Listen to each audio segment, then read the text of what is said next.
مولا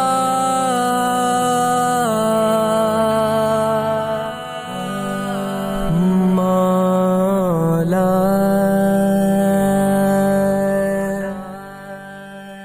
جو سنتا دعا ہے. کہا کہ اے آگ میرے ابراہیم کے لیے ٹھنڈی بن جا.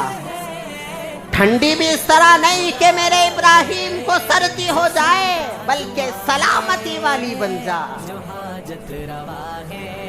نہ گرمی ہو نہ سردی ہو، سلامتی والی بن جا. جب حکم آیا تو وہ آگ کیسے جلا سکتی تھی؟ وہ آگ کا بھی پروردگار اللہ ہے، وہ اللہ کے حکم سے جلاتی ہے. الحمدللہ نحمده ونستعینه ونستغفره ونؤمن به ونتوکل علیہ ونعوذ باللہ من شرور انفسنا ومن سیئات اعمالنا. من يهده الله فلا مضل له ومن يضلله فلا هادي له. ونشهد أن لا إله إلا الله وحده لا شريك له. ونشهد أن سيدنا ونبينا ومولانا محمدا عبده ورسوله أرسله بالحق بشيرا ونذيرا. صلى الله تعالى عليه وعلى آله وأصحابه وبارك وسلم تسليما كثيرا كثيرا.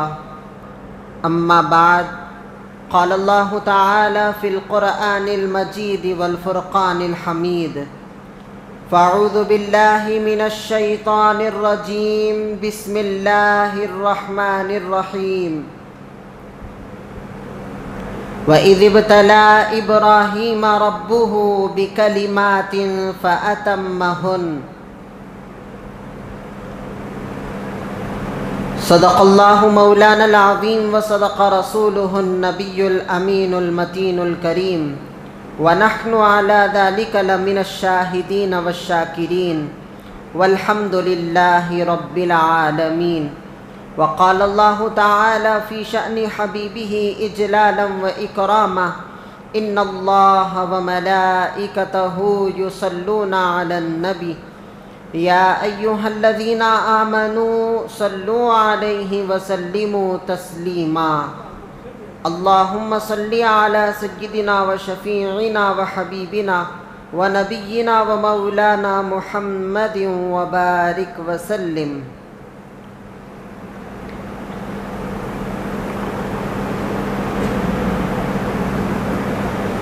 السلام علیکم ورحمۃ اللہ وبرکاتہ. بزرگان ملت، عزیزان محترم، اللہ جل شانہ وعم نوالہ کا بے انتہا شکر احسان ہے کہ اللہ تعالیٰ نے ہم کو آقائے دو عالم صلی اللہ علیہ وسلم کی امت مبارکہ میں پیدا فرمایا. محترم دوستو،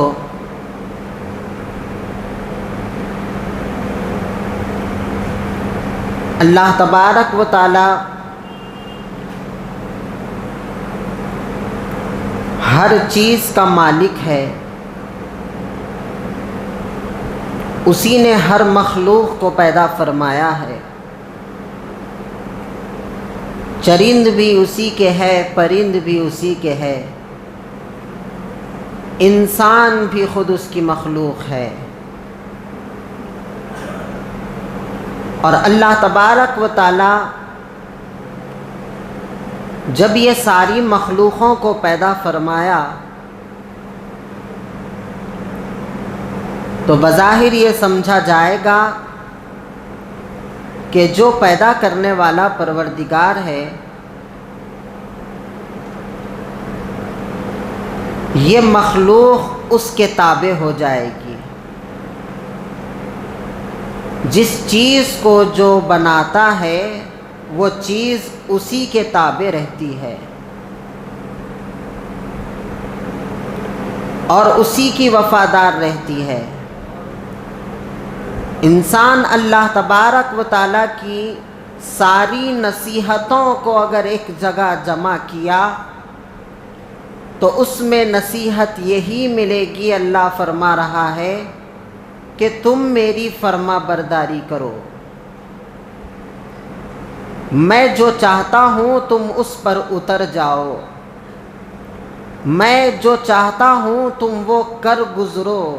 اللہ یہ چاہتا ہے. اسی بات کو اور اسی عہد کو ابراہیم علیہ السلام نے اٹھایا کہ اللہ کا جو بھی منشا تھا انہوں نے تمام پورا کر دیا،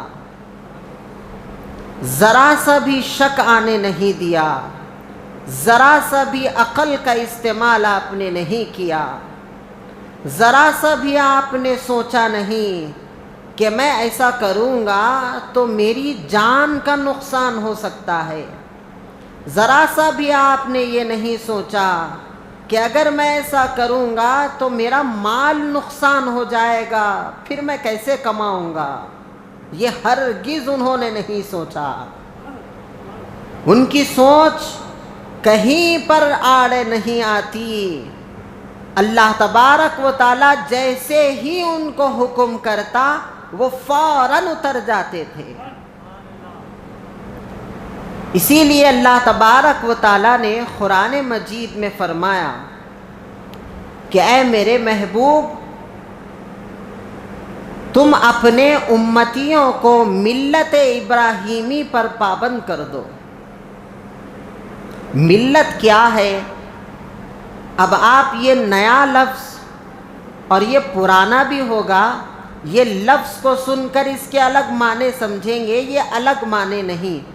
جیسا سنت کا لفظ استعمال کیا جاتا ہے، رسول کی سنت ہم سنتے آ رہے ہیں، سنت کہتے ہیں طریقے کو، اور اسی طرح یہ صرف لفظ بدلا ہے، اس کے معنی بھی وہی ہے. ملت طریقہ ابراہیم علیہ السلام کے طریقے کو اللہ تبارک و تعالی فرما رہا ہے کہ اے محبوب تم اپنے امتیوں کو کہہ دو کہ وہ ملت ابراہیمی کے پابند ہو جائیں. یعنی کہ جس طرح میرا خلیل میرے احکامات پر پابند تھا، تم اپنے امتیوں کو بھی کہہ دو کہ اس طرح وہ میرے احکامات پر پابند ہو جائے، وہ اس طرح سے بھروسہ کرے جس طرح میرا خلیل مجھ پر بھروسہ کرتا ہے. یہ ملت ابراہیمی سرکار دو عالم صلی اللہ علیہ وسلم نے تمام قیامت تک آنے والے مسلمانوں کے لیے ملت ابراہیمی کو واجب قرار کر دیا.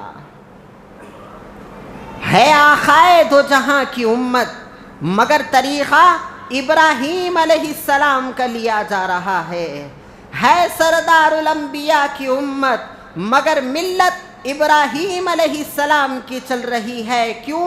وجہ یہی ہے کہ اللہ تبارک و تعالی اپنے خلیل کے وہ اداؤں کو یاد کر رہا ہے، اور وہ اداؤں کو یاد کرتے ہوئے کہہ رہا ہے کہ یہ ادا کو میں قیامت تک آنے والے بندوں کے اندر بھی دیکھنا چاہتا ہوں.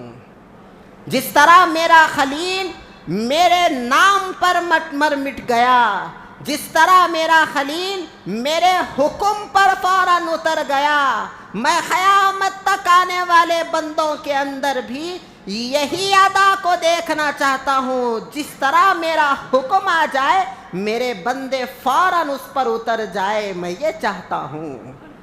اللہ نے ملت ابراہیمی کو تمام قیامت تک آنے والے لوگوں کے لیے واجب کر دیا.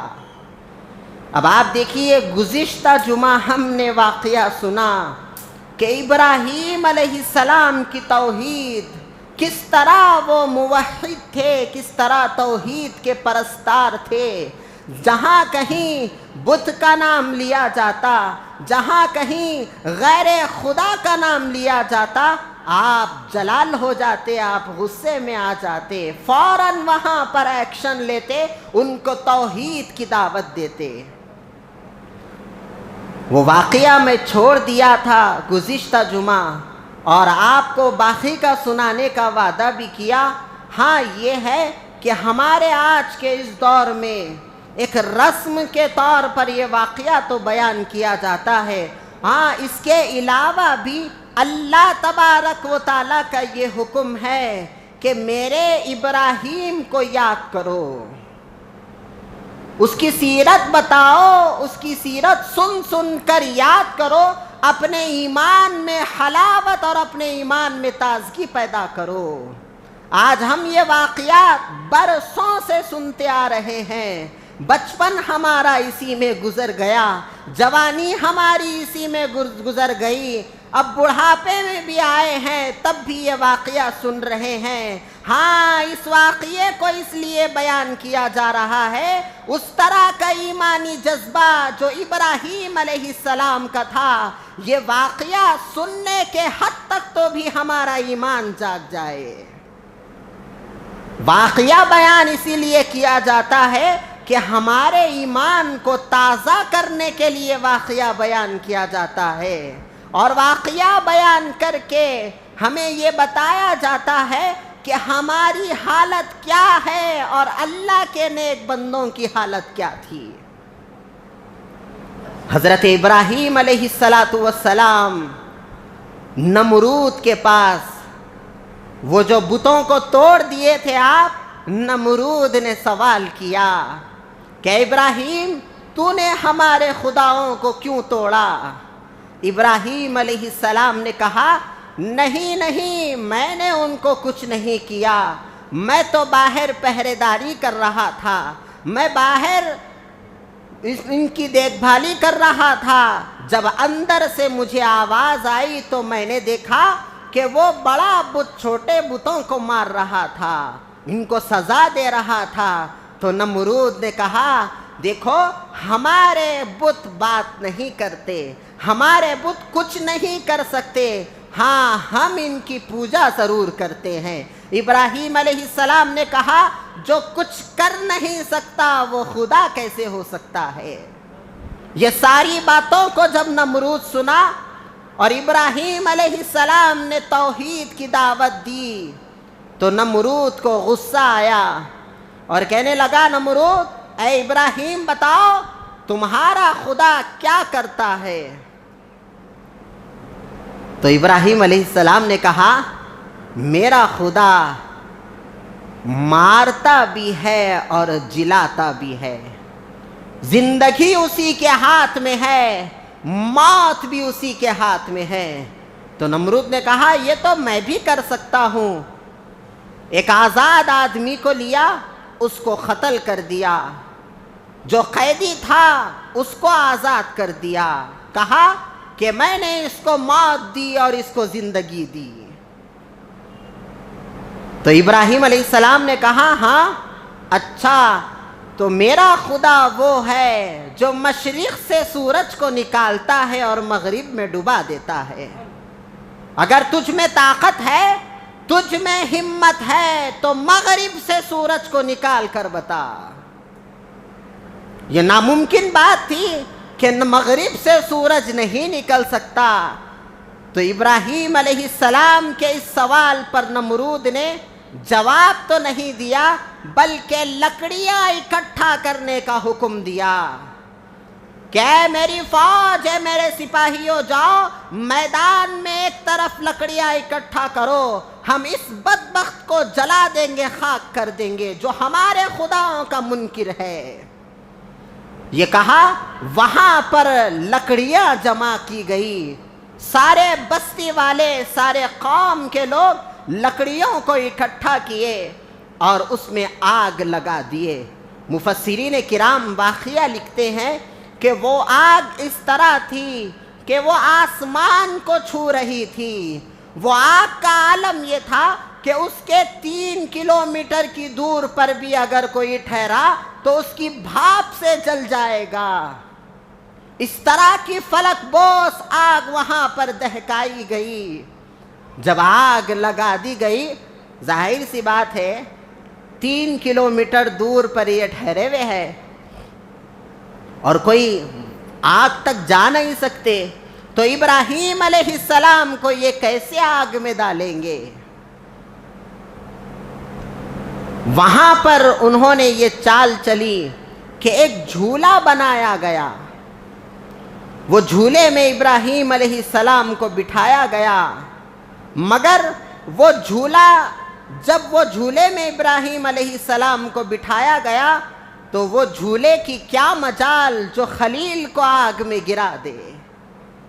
مخلوق اللہ کے تابع ہیں، اللہ تبارک و تعالی جب انہیں حکم کرتا ہے تب یہ کچھ کام کر سکتے ہیں۔ یہ اللہ کی قدرت ہے، اللہ کی مصلحت ہے کہ جب مخلوق کو اللہ حکم کرتا ہے تب ہی مخلوق اس پر ایکشن لیتی ہے، اس پر کام کرتی ہے۔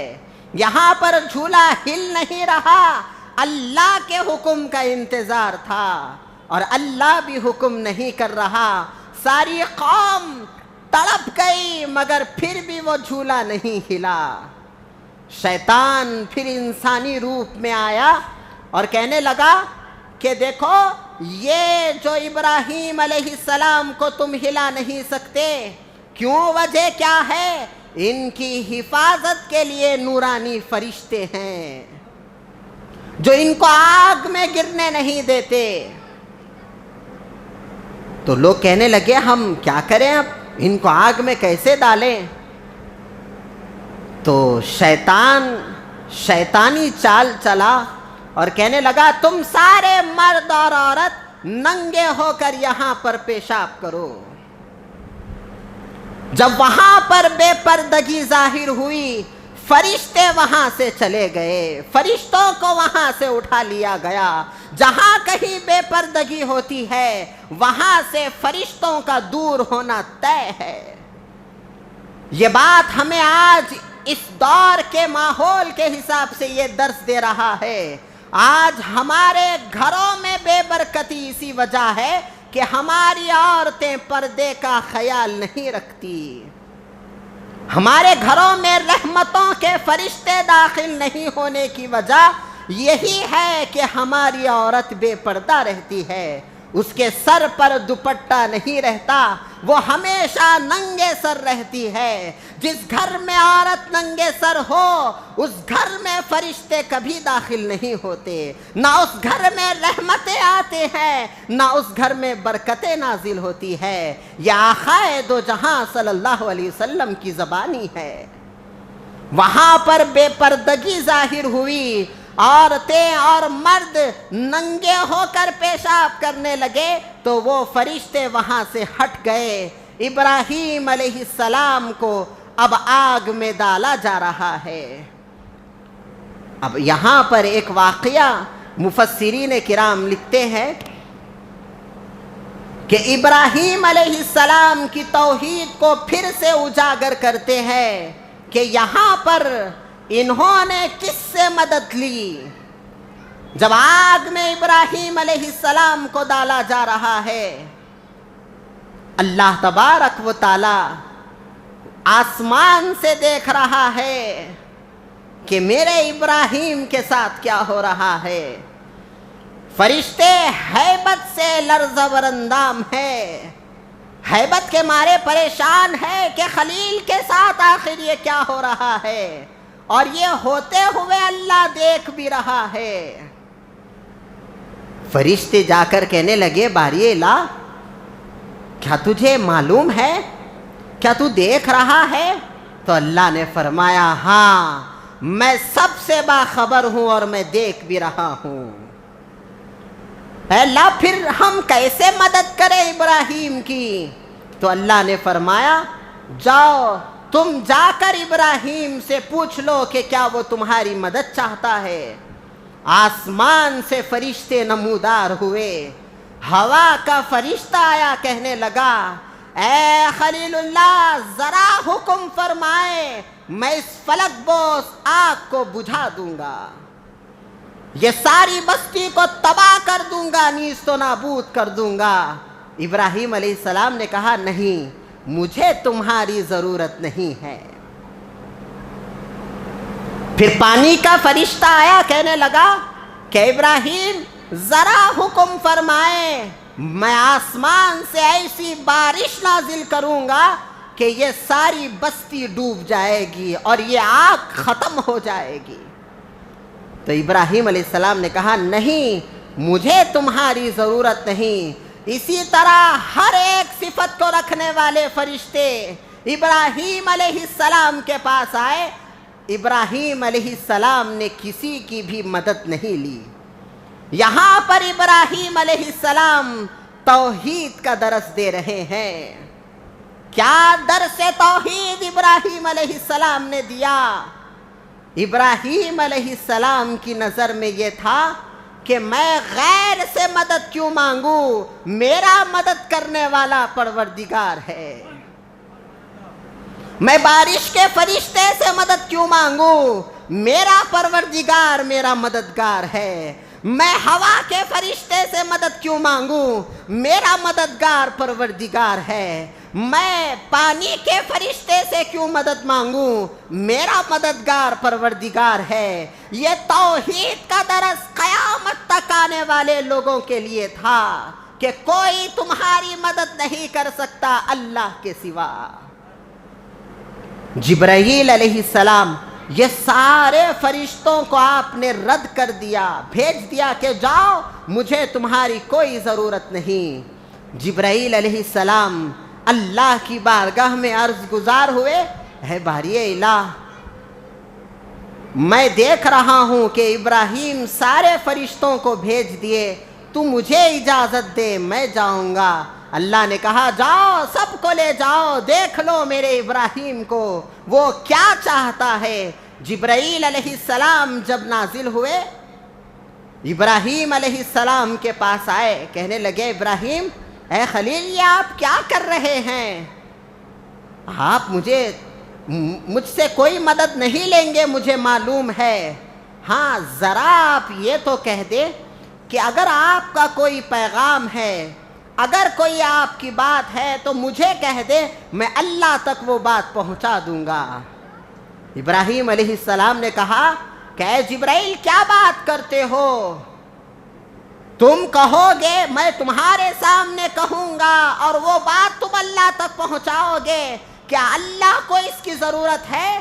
نہیں، مجھے یہ چیزوں کی ضرورت نہیں ہے۔ نہ اللہ کو پیغام بھیجنے کی ضرورت ہے، نہ اللہ کو مجھے کسی کے کہلوانے کی ضرورت ہے۔ اللہ میرے ساتھ ہے، وہ دیکھ رہا ہے۔ اگر میں یہاں سے اسے پکاروں گا وہ سنے گا، تمہیں بیچ میں لانے کی ضرورت نہیں ہے۔ یہ کہہ کر جبرائیل علیہ السلام کو بھی واپس بھیج دیے، جاؤ، مجھے کسی کی بھی ضرورت نہیں۔ اگر وہ مجھے دیکھ رہا ہے، اگر وہ میرے حال سے باخبر ہے تو وہ میری مدد ضرور کرے گا۔ اگر وہ مجھے جلانا چاہتا ہے تو میں کیا، میرے جیسے 1000 ابراہیم اس آگ میں جلنے کے لیے تیار ہے۔ اس کی منشا، اس کی مرضی، اگر وہ مجھے بچانا چاہتا ہے تو کیسے بھی بچا لے گا۔ اگر وہ مجھے جلانا چاہتا ہے تو تم کچھ نہیں کر سکتے، وہ جلانا چاہے تو۔ یہ ابراہیم علیہ السلام سوچ رہے تھے، جب آگ میں ابراہیم علیہ السلام کو ڈالا گیا، ہاں، اللہ تبارک و تعالیٰ کی یہ سنت ہے۔ ہم ہر واقعے میں یہ سنتے آ رہے ہیں کہ اللہ نے فلاں مخلوق کے سامنے فرشتوں کو بھیجا اور فرشتوں نے ان کی مدد کی۔ صحابہ کی جنگوں میں اللہ تبارک و تعالیٰ نے فرشتوں کو سپاہی بنا کر بھیجا، صحابہ فتح یاب ہو گئے۔ یہاں پر اللہ نے کسی مخلوق کو سامنے نہیں رکھا، چاہے تو اللہ تبارک و تعالیٰ پانی کے فرشتے سے آگ بجھا سکتا تھا، چاہے تو اللہ تبارک و تعالیٰ ہوا کے فرشتے سے آگ بجھا سکتا تھا، مگر اللہ نے یہاں پر اپنی سنت کے خلاف کام کیا اور بتا دیا لوگوں کو کہ اگر ہم چاہے تو کچھ بھی ہو سکتا ہے۔ آگ کی اگر جلانے کی صفت ہے، ہم چاہے تو وہ آگ ٹھنڈی بھی ہو سکتی ہے۔ ہم اگر کاٹنے کی صفت چھری کو نہ دے، اگر ہم نہیں چاہے تو وہ چھری نہیں کاٹ سکتی۔ اللہ نے یہ بتا دیا کہ ہر چیز کا قدرت رکھنے والا میں ہوں، اللہ نے یہ بتا دیا۔ جب ابراہیم علیہ السلام کو آگ میں ڈالا گیا، اللہ نے آگ کو حکم دے دیا، کہا یا نار کونی بردن وسلاما علی ابراہیم، کہا کہ اے آگ میرے ابراہیم کے لیے ٹھنڈی بن جا۔ ٹھنڈی بھی اس طرح نہیں کہ میرے ابراہیم کو سردی ہو جائے، بلکہ سلامتی والی بن جا، نہ گرمی ہو نہ سردی ہو، سلامتی والی بن جا۔ جب حکم آیا تو وہ آگ کیسے جلا سکتی تھی؟ وہ آگ کا بھی پروردگار اللہ ہے، وہ اللہ کے حکم سے جلاتی ہے۔ یہاں تک مفسرین کرام نے لکھا کہ ابراہیم علیہ السلام کے پیروں میں جو رسی باندھی گئی وہ رسی جل گئی، ہاتھ میں جو رسی باندھی گئی وہ رسی جل گئی، مگر آپ کا ایک بال بھی وہ آگ باقا نہیں کر سکی۔ اور یہاں تک کہا گیا کہ ابراہیم علیہ السلام آگ میں کب تک تھے؟ وہ آگ میں کب تک تھے؟ بعض مفسرین نے یہ روایت لکھی 3 مہینے تک وہ آگ جلتے رہی، بعض نے 1 مہینہ بھی کہا۔ ذرا سا ہمیں 1 سیکنڈ کے لیے ہمیں آگ لگ جائے تو کیا ہوگا؟ ہماری روح کانپ جائے گی ذرا چرکا لگنے سے، مگر وہ آگ ٹھنڈی تھی، ابراہیم علیہ السلام کے واسطے سلامتی والی تھی۔ وہ آگ کو اتنے دیر کیوں جلایا گیا؟ اس واسطے جلایا گیا کہ ابراہیم علیہ السلام جو توحید کا درس دینے والے تھے، جو توحید کا درس دینے کے لیے پیدا ہوئے تھے، وہ لوگ جو ان کے خلاف تھے ان کو بھی معلوم ہو جائے کہ ابراہیم جو کہہ رہے ہیں وہ سچ ہے، ان کو بھی معلوم ہو جائے جو ابراہیم کہہ رہے ہیں وہ سچ ہے۔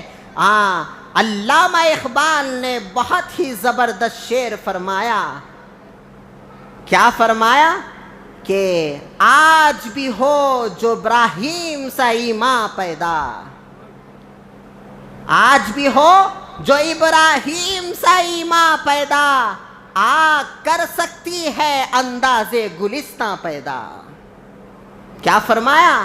کہ آج بھی اگر وہ ایمان جو ابراہیم علیہ السلام کا تھا کسی کے دل میں آ جائے تو اس کے لیے بھی آگ ٹھنڈی ہو جائے گی۔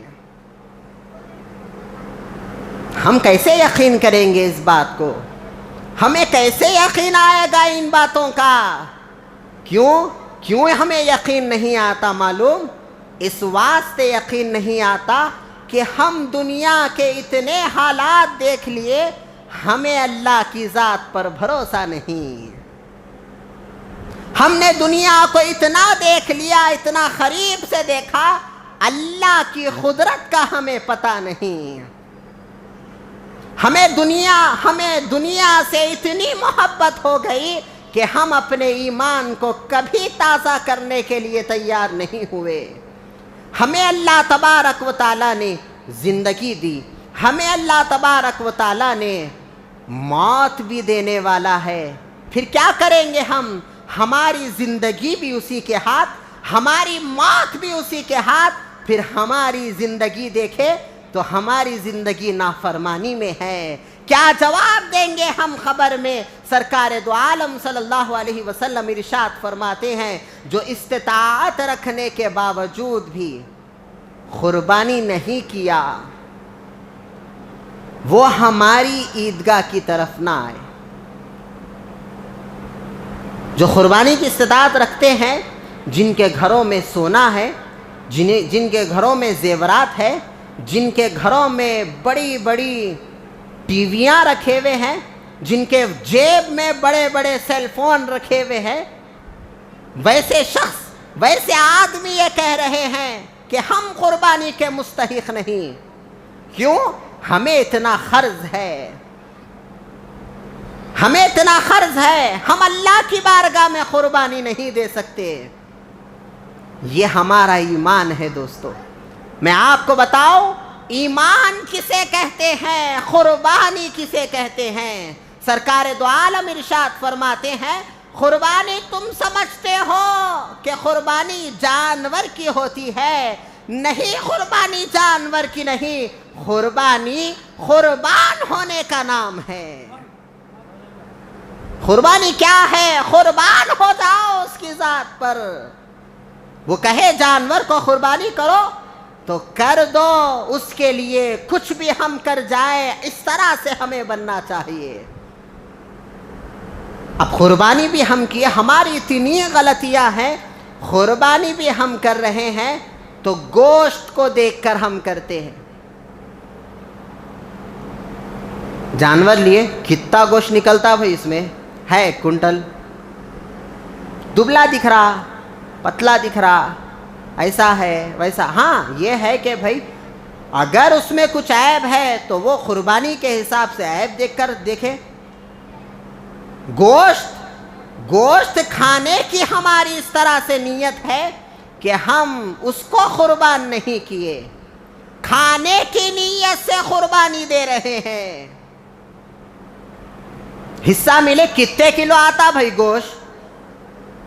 10 کلو آتا، 12 کلو آتا، کیا کرنا ہے؟ گوشت کے لیے قربانی نہیں، قربانی نیتوں کی ہوتی ہے۔ کس نیت سے ہم اللہ کی بارگاہ میں قربانی دے رہے ہیں؟ قربانی اس کو کہتے ہیں۔ گوشت کھانے کی جو ہماری نیت ہے، اگر ایسی نیت ہماری رہی، 1000 جانور بھی اگر ہم قربان کریں وہ قربانی نہیں ہوتی۔ یہ سوچیں، یہ ہمارے اندر خیال رکھیں کہ میرے پاس جو بھی ہے اللہ کی بارگاہ میں قربان ہے۔ بہت سارے لوگ ایسے بھی ہیں آج کے دور میں جو صرف حصہ لے لیے اور غریبوں میں تقسیم کرنے کا حکم دے دیے۔ بھائی یہ گوشت ہمارے کو نکو، یہ گوشت ہمارے نام سے جو ہے قربانی ہونا، مگر گوشت نہیں ہونا۔ آج بھی یہ رواج ہمارے اندر ہے، گھر کے سارے افراد میں سے ایک قربانی دیا بس ہے۔ بیل نہیں بھائی میں نہیں کھاتا، اس واسطے نہیں کاٹ رہا ہوں۔ ہاں بکرا اس واسطے دے رہا ہوں کہ ایک قربانی بھی ہمارے گھر سے ہوئی تو بس ہے۔ 1000 2000 10,000 20,000 کا بکرا ہم لائیں گے، مگر جانور، بڑا جانور لے کر سب کی قربانی نہیں کریں گے۔ کیوں؟ وجہ کیا ہے؟ ہم وہ گوشت نہیں کھاتے۔ ہاں کھانے کی نیت سے ہماری قربانی۔ ہاں ہم یہ بھی کر سکتے تھے، بڑا جانور لیتے، گھر کے سارے افراد مل جاتے اور قربانی کر لیتے۔ اس کے علاوہ ہم بڑے جانور کے اسی ریٹ میں چھوٹا جانور خرید کر قربانی دے رہے ہیں، اس واسطے کہ ہم بیل کا گوشت نہیں کھاتے۔ یاد رکھے دوستوں، یہ سارے خرافات، یہ ساری نیتیں اگر ہماری ہے تو اللہ نے فرمایا لَن يَنَالَ اللَّهَ لُحُومُهَا وَلَا دِمَاؤُهَا، ہرگز تمہارے جانور کا گوشت ہمارے تک نہیں پہنچتا، نہ اس کا خون پہنچتا ہے۔ وَلَٰكِن يَنَالُهُ التَّقْوَىٰ مِنكُمْ، اگر ہم تک کوئی چیز پہنچتی ہے تو وہ تمہارا تقویٰ ہے، تمہارے دل کی نیت ہمارے پاس پہنچتی ہے۔ تم کس نیت سے ہماری بارگاہ میں قربانی کیے؟ یہی بات کہنا ہے کہ اللہ تبارک و تعالیٰ نے اتنا حسین اور اتنا سنہرا موقع ہمیں دیا۔ وہ لوگ بھی ہیں جو گزشتہ سال قربانی کیے اور آج ہم میں موجود نہیں ہیں، ہو نہ ہو ہمیں بھی آئندہ سال موقع نہ ملے، اسی لیے ابھی آخری سال ہمارا ہے سمجھ کر قربانی کر لو۔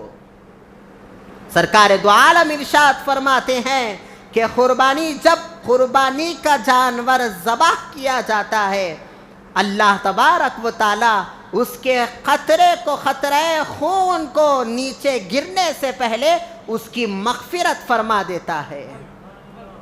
جانور کے جتنے بال ہیں اتنے گناہ معاف ہو جاتے ہیں۔ یہ سارے فضائل کس کے لیے؟ قربانی کرنے والوں کے لیے۔ یہ سارے فضائل ہیں، یہ سارے فضائل کو لوٹنا ہمیں ہے۔ اگر ہم اس سے استفادہ نہیں حاصل کریں گے، اگر ہم یہ موقع کو غنیمت نہیں جانیں گے، ہونا ہو یہ سال تو گزر جائے گا، آئندہ سال اللہ ہمیں بقرہ عید تک نہ پہنچائے تو کیا کریں گے؟ ہاتھ مسلتے رہ جاؤ گے، خبر میں فرشتے پوچھ پوچھ کر ہمیں کہیں گے کیا تو اللہ کی بارگاہ میں کیا قربانی دے کر آیا، بتا؟ کیا جواب دیں گے وہاں پر؟ نہ وہاں پر پیسہ کام آئے گا، نہ وہاں پر کوئی جائیداد کام آئے گی، وہاں پر یہ اللہ کی راہ میں لٹانے والے قربانیاں کام آئیں گے۔ اگر ہم نے مال کی قربانی دی، وہ قربانی اللہ کی راہ میں اور اللہ کی بارگاہ میں کام آنے والی ہے۔ جو ہم نے اللہ کی راہ میں خرچ کر دیا، وہ خرچ کرنا ہمارے لیے کام آئے گا۔ ہماری نیت، ہمارا اخلاص، ہمارا تقوی، ہماری نمازیں، ہمارے روزے، یہ سارے ہمارے ذخیرہ آخرت ہے، اور یہ آخرت کا ذخیرہ ہمیں تیار کرنا ہے، اور یہ ذخیرے کو ہمیں مضبوط بنانا ہے۔ کس سے مضبوط ہوتا ہے یہ ذخیرہ؟ وہ ذخیرہ تقوی سے مضبوط ہوتا ہے۔ ہمارے اعمال کا جو ذخیرہ ہے، ہم نے جتنے بھی اعمال کیے وہ ہماری نیت کے بعد ہی مضبوط ہوتے ہیں۔ ہم نے کس نیت سے نماز پڑھی، یہ ساری نیتیں ہیں دوستو۔ ہم نے جو بھی کام کیے کس نیت سے کریں؟ بس اللہ کے لیے کریں، لوگوں کو دکھانے کے لیے کریں؟ قربانی اللہ کے لیے تھی یا پھر لوگوں کے دکھانے کے لیے تھی؟ نماز اللہ کے لیے تھی یا پھر لوگوں کے لیے تھی؟ روزہ اللہ کے لیے تھا یا پھر لوگوں کے لیے تھا؟ یہ دو چیزوں کو تولا جائے گا، یہ دو چیزوں کو سامنے رکھا جائے گا، کون سا کام کس کے لیے ہوا، اور اللہ تبارک و تعالی قیامت میں یہ دو اعمال کو ایک جگہ جمع کر دے گا۔ جو میرے لیے کیا اس کو بازو رکھو، جو دوسروں کے لیے کیا اس کو بازو رکھو۔ جب بندہ اللہ کی بارگاہ میں حساب دینے کے لیے آئے گا، کہے گا اللہ میں فلاں نماز پڑھا تھا، تو نماز وہ میرے نام اعمال میں نہیں لکھا، اللہ وہ نام اعمال کو کھولے گا، کہے گا وہ نماز میرے لیے نہیں تھی، وہ قربانی میرے لیے نہیں تھی، وہ روزہ میرے لیے نہیں تھا۔ کہے گا تو اس کو دکھانے کے لیے یہ کیا، جا اب اس سے ہی تو اجر لے لے، میں اس کا اجر دینے والا نہیں۔ یہی ذات ہے دوستو، اللہ تبارک و تعالی بہترین اجر دینے والا ہے۔ اللہ یہ تو کہے گا اس سے اجر لے لے، وہ خود وہاں پر نفسا نفسی کے عالم میں پڑا ہوگا، وہ ہمیں کیا دے سکتا ہے؟ دینے والی ذات اللہ کی ہے اور لینے والی ذات بھی اللہ کی ہے، ہر چیز اس کے قدرت میں ہے، ہم کچھ نہیں کر سکتے۔ یہی بات ہے، اگر ہمارے پاس واقعی استطاعت نہیں ہے تو پھر دعا کریں، اللہ کی بارگاہ میں کہیں، عرض گزار ہو جائیں، اے اللہ میں قربانی تیری بارگاہ میں نہیں کیا۔ یہاں تک اہل اللہ فرمائے جو جانور کی قربانی نہیں دے سکا، استطاعت نہیں ہے، مجبور ہے، پریشان ہے بیچارہ، قربانی نہیں کر سکتا، تو اہل اللہ اللہ والے فرمائے اب اس کی قربانی نفس پر ہوگی، اب اس کی قربانی خواہشات پر ہوگی۔ وہ کیسے قربانی کرے؟ ہاں وہ جانور کی قربانی نہیں کر سکتا، پیسہ نہیں خرچ کر سکتا تو ٹھیک ہے، اب وہ جو گناہوں کی عادتیں تھی اس کو قربان کرے۔ یہ دونوں کے لیے اللہ والوں نے فرمایا، جو قربانی کرنے والا ہے، جو قربانی نہیں کرنے والا ہے، یہ دونوں کے لیے ہے۔ کہا کہ قربانی کے ساتھ ساتھ اپنے غلیظ تر عادتوں کو بھی قربان کر دو، نفس کی خواہشات کو کچل دو، نفس کے منصوبوں کو ختم کر دو، حق چاہی زندگی کو اختیار کرو، اللہ جو چاہتا ہے وہ کر گزرو، شیطان کی پیروی مت کرو، یہ زبردست اللہ کی بارگاہ میں قربانی ہے۔